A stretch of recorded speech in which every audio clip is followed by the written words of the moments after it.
আসসালামু আলাইকুম, নমস্কার বন্ধুরা। আজকে আমি আপনাদেরকে ঘরের সহিত ইটার ওয়াল বানিয়ে তার সাথে আমি আপনাদেরকে একটা দৃশ্য আঁকানো কীভাবে আঁকানো যায় সেটা আমি আপনাদেরকে শেখাবো সুন্দর করে। প্রথমে একটা আঁচ দিয়ে নেবেন, তারপরে এইভাবে দুই সাইডে দুইটা আঁচ দিয়ে তারপর উপর দিয়ে এইভাবে একটা টেনে দেন। টেনে দিয়ে আগে প্রথমে একটা ঘরের শেপ আমি বানিয়ে নিব, তারপর এই ঘরের উপরে আরেকটা ঘর বানাবো। এইভাবে দেন। তারপর এই ঘরের উপরে আমি আরেকটা ঘর বানাবো। সহজ কৌশলে আমি আপনাদেরকে শেখানোর জন্য চেষ্টা করব, বা আপনারাও শিখবেন এবং বাচ্চাদেরকেও শেখাতে পারবেন সহজ কৌশলে। তো এইভাবে উপরে আরেকটা ঘরের শেপের মতো করে দেন। এখন মাঝখানে এইভাবে দরজা দিয়ে দেন। তারপর দুই পাশে দুইটা জানলাও দিতে হবে। তো এই পাশে জানলার এটাও দিয়ে নেন একসাথে সিধা করে, এইভাবে দিয়ে নেন সহজভাবে। মাঝখানে একটা দাগ দেন, তারপরে জানলার দুই পাশে এইভাবে লাগিয়ে দেন। তারপর উপরে ঘরের উপরে যেটা ঘর দেওয়া হয়েছে ওটাতেও দরজা দিয়ে দেন, এভাবে দরজাটা। তারপর দুই সাইডে দুই পাশে দুইটা জানলা দিয়ে দিতে হবে। দেখেন, আমি কম সময়ের ভিতরে আপনাদেরকে সুন্দর একটা সিনারি কীভাবে আঁকানো হয় সেটা আমি আপনাদেরকে শেখাবো। মনোযোগ দিয়ে দেখবেন এবং বাচ্চাদেরকে, আপনাদের সোনামণিদেরকে সুন্দর করে শেখাতে পারবে। তারপর দুই সাইডে এইভাবে ঘরের চালের নিচ দিয়ে এইভাবে ওয়ালের মতো করে আঁচ দিয়ে দেন। এটা হবে ইটের দেওয়াল হবে, ওয়াল হবে। এখন যেটা বানানো হচ্ছে এটা ওয়াল হবে, এইভাবে দিয়ে দেন। তারপর এইভাবে ইটার মতো করে বানিয়ে দেন, এইভাবে সহজে বানিয়ে দেন। দেখেন, এইভাবে বানিয়ে দেন সুন্দর করে, দুই পাশে দিয়ে দিতে হবে ওইভাবে। দেখেন সুন্দর, এই পাশটা কিন্তু সুন্দর ইটার বেড়ের মতো অলরেডি হয়ে গেছে। ইটার বের হয়ে গেল। এখন আমি আপনাদেরকে কালার করে দেখাবো, সুন্দর করে কালার করবো।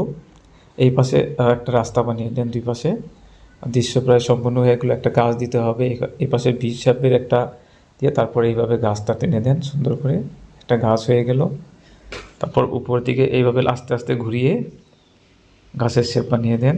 তারপর গাছের উপরে ওই পাশে আরেকটা হেরি করে দেন। দেখেন সুন্দর একটা গাছের সহিত একটা প্রাকৃতিক দৃশ্য কিন্তু হয়ে গেলো গাছ, ঘর এবং ওয়ালের সাথে।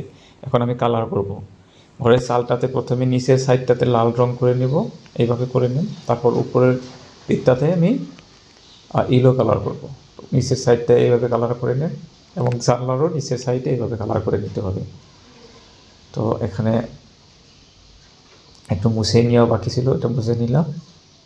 তারপর এইভাবে ঘরের চালের উপরের অংশটাতে এইভাবে আপনি হালদিয়া কালারটা লাগিয়ে দেন, দেখতে সুন্দর লাগবে, একটু চমৎকার দৃশ্য হবে।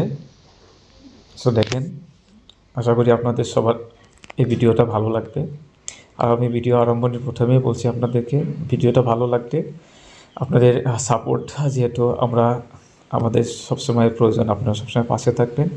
এবং ফেসবুক, এবং যদি ফেসবুকে দেখে থাকছেন ভিডিওটা তাহলে ফলো করবেন, এবং যদি ইউটিউবে দেখছেন তাহলে সাবস্ক্রাইব করবেন। এভাবে ঘরের যেটা বের দিয়ে আপনারা এইভাবে বেগুনিয়া কালারটা করে নেন, লাইট বেগুনিয়া কালার যেটা, এটা করে নেন। তারপর জানলার নিচের পাশ দিয়ে লাল রং করে দেন, আর উপরের পাশ দিয়ে ঠিক হলুদ কালারটা করে দিতে হবে এইভাবে। তারপর ওয়ালের যে কালারটা ইটার কালার করে দিতে হবে, এইভাবে ইটার কালার অরেঞ্জ কালার করে দেন, সুন্দর করে অরেঞ্জ কালার করে দেন। দেখেন দেখতে একটু ভালো লাগবে, এই পাশে করে দেন এইভাবে। দেখেন চমৎকার দেখেন কত সুন্দর ইটের বেড়া হয়ে গেল কম সময়ের মধ্যেও। তারপরে এবারে গাছের মধ্যে একটু খয়েরি কালার করে দেন এভাবে একটু, দেখেন।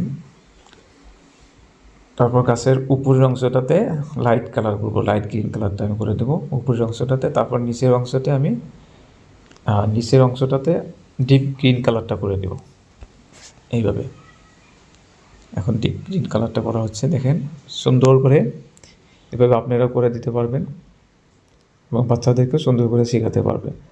তারপরে এই যে ঘরের বেড়ার চারপাশ দিয়ে আমি এখন এই বেগুনিয়া কালারের উপর দিয়ে একটু হোয়াইট কালার করছি। হোয়াইট কালারটা করে দিলে একটু অ্যাডজাস্ট হবে কালারটা। তারপর গাছটাতে একটু হোয়াইট কালার করে আমি কালারটা অ্যাডজাস্ট করে নিচ্ছি। তারপর এখন আমি গ্রিন কালারটা করব। ফার্স্ট ওয়ালের পাশ দিয়ে একটু ডিপ গ্রিন কালারটা করে দিব। তারপর উপরের পাশে, সামনের পাশে এই দিক দিয়ে লাইট গ্রিন করে দিব। এইভাবে এখন লাইট গ্রিনটা করে দিব। দেখেন লাইট গ্রিনটা করে দিলাম, এখানে সুন্দর হয়ে গেল। তারপরে উপরের আকাশের কালারটা একটু নীলা কালার করে দিতে হবে। এইভাবে একটু নীলা করে দেন, পাতলা, হালকা পাতলা করে নীলা কালার করে দেন।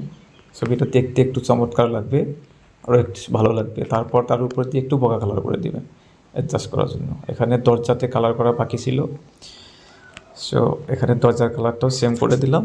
নিচের লাল রঙটা দিয়ে দিলাম আর উপরে হলদিয়া কালারটা। এখন এই রাস্তার দুই পাশে প্রথমে অরেঞ্জ কালার দিয়ে দিব এইভাবে। তারপর মাঝখানে এই কালারটা দিয়ে, বগা কালার দিয়ে অ্যাডজাস্ট করে নেব। এটা রাস্তার একটা শেপ আমি বানিয়ে দিলাম এইভাবে একটা রাস্তা। তারপর এখানে গাছের মতো করে দিয়ে দেন, যেহেতু গ্রিন কালার অলরেডি আগে ব্যবহার করা হচ্ছে। তারপরে গাছের কালার দিয়ে, তারপর কাঠ পেন্সিল দিয়ে আমি গাছের মতো করে বানিয়ে দেব এভাবে, যাতে বোঝা যায় যে না এখানে গাছ আছে। তো দেখেন চমৎকার কম সময়ের ভিতরে প্রাকৃতিক দৃশ্য, একটা দৃশ্য কিন্তু কম সময়ের ভিতরে হয়তো সম্পূর্ণ হয়ে গেল। এখন এইভাবে ডিপ করে আঁচগুলা দিয়ে দেন, আরও দেখতে ছবিতে একটু দেখতে চমৎকার হবে। তো বন্ধুরা, ভিডিও অলরেডি সম্পূর্ণ হয়ে গেলো। ভিডিওটা দৃশ্য আঁকানো অলরেডি সম্পূর্ণ হয়ে গেল। তো আশা করি আপনারা জানাবেন কমেন্টে ভিডিওটা কেমন লাগলো, ছবিটা কেমন হয়েছে সেটা আমাকে কমেন্ট করে জানাবেন। আর যদি ফেসবুকে এবং ইউটিউবে নতুন দেখছেন তাহলে আমাদের চ্যানেলটাকে সাবস্ক্রাইব করে রাখবেন এবং আপনারা ফলো করে রাখবেন ফেসবুকে দেখে থাকলে। আর ইউটিউবে দেখলে সাবস্ক্রাইব করে রাখবেন। আর পরবর্তী নতুন নতুন ভিডিও পাওয়ার জন্য আমাদের বেল আইকনটা দাবিয়ে রাখবেন। ধন্যবাদ, পরবর্তী ভিডিওতে দেখা হচ্ছে।